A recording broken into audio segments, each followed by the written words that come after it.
नमस्कार, मैं शालिनी और आप देख रहे हैं सीवी न्यूज बिहार। आइए बढ़ते हैं आज की बड़ी खबर की ओर। नए साल में बिहार के सीमावर्ती जिला गोपालगंज की तस्वीर बदलने वाली है।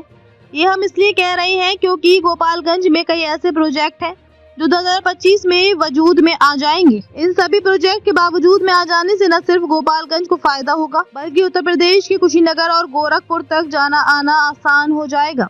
इसके अलावा कुछ प्रोजेक्ट ऐसे भी हैं जिनका सीधा लाभ सीवान, मोतिहारी और छपरा जैसे इलाकों को मिलने वाला है।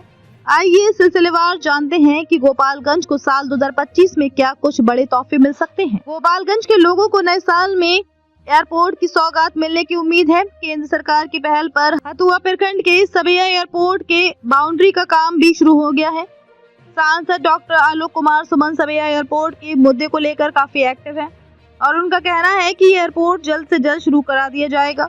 इसी सिलसिले में बीते दिनों उन्होंने प्रधानमंत्री नरेंद्र मोदी से मुलाकात भी की थी। बता दें कि सबैया एयरपोर्ट को उड़ान योजना में शामिल किया जा चुका है। इस एयरपोर्ट के इतिहास की बात करें तो अंग्रेजों ने 1868 में सबैया में 517 एकड़ जमीन पर बनाया था। द्वितीय विश्व युद्ध के मद्देनजर एयरपोर्ट बना। एयरपोर्ट चालू होने से गोपालगंज और सीवान के साथ सीमावर्ती इलाकों का विकास बढ़ेगा। जिला वासियों को सफर में सहूलियत मिलेगी। गोपालगंज को दूसरा तोहफा मेडिकल कॉलेज का मिलेगा। गोपालगंज के थावे प्रखंड के चनावे गांव में मेडिकल कॉलेज नए साल में बनेगा। बिहार कैबिनेट ने मेडिकल कॉलेज निर्माण की मंजूरी दी है। बीएमसी आईसीएल पटना के महाप्रबंधक राम मोहन सिंह, जीएम प्रमोद कुमार के साथ बिल्डिंग निर्माण टीम चनावे गांव में 25 एकड़ जमीन का चयन कर चुकी है। डीएम प्रशांत कुमार सीएच खुद मेडिकल कॉलेज के निर्माण के लिए मॉनिटरिंग भी कर रहे हैं। सांसद डॉक्टर आलोक कुमार सुमन ने मुख्यमंत्री नीतीश कुमार और प्रधानमंत्री नरेंद्र मोदी से पहल कर मेडिकल कॉलेज निर्माण के लिए मांग की थी। इसके अलावा बिहार के प्रमुख शक्तिपीठ थावे दुर्गा मंदिर को प्रसाद योजना से जोड़ा जाएगा। थावे शक्तिपीठ का ऐतिहासिक महत्व है। बिहार ही नहीं देश भर से श्रद्धालु दर्शन के लिए आते हैं। प्रसाद योजना का पूर्ण रूप तीर्थ यात्रा, कायाकल्प और आध्यात्मिक संवर्धन अभियान है।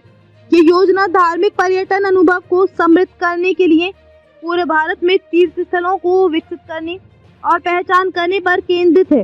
गोपालगंज शहर वासियों को नए साल में एलिवेटेड कॉरिडोर की सौगात मिलेगी।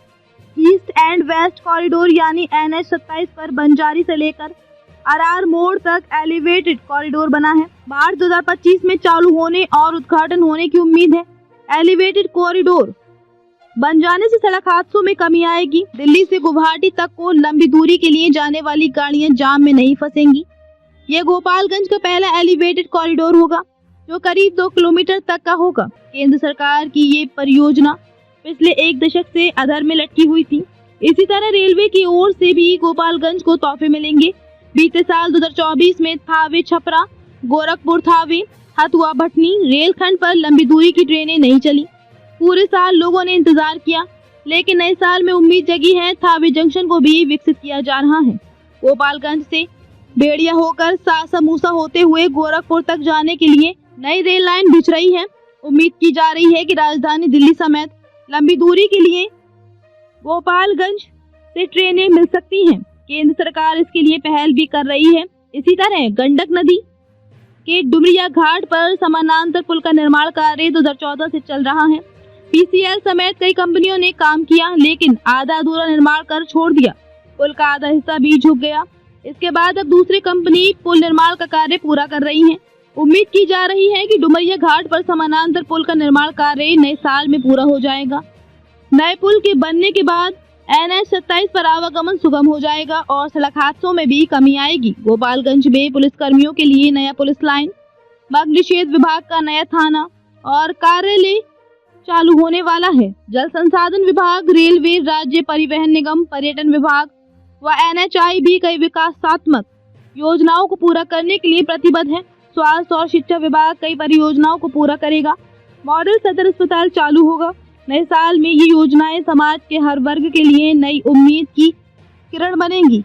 खबरों में अब तक के लिए बस इतना ही। फिर होगी आपसे मुलाकात। तब तक के लिए नमस्कार और देखते रहिए सीबी न्यूज बिहार। ऐसे ही लेटेस्ट अपडेट पाने के लिए हमारे चैनल को सब्सक्राइब करें और तुरंत नोटिफिकेशन पाने के लिए बेल आइकन प्रेस करना ना भूलें। यदि आप हमें फेसबुक या इंस्टाग्राम के माध्यम से देख रहे हैं तो हमारे पेज को फॉलो जरूर करें। धन्यवाद।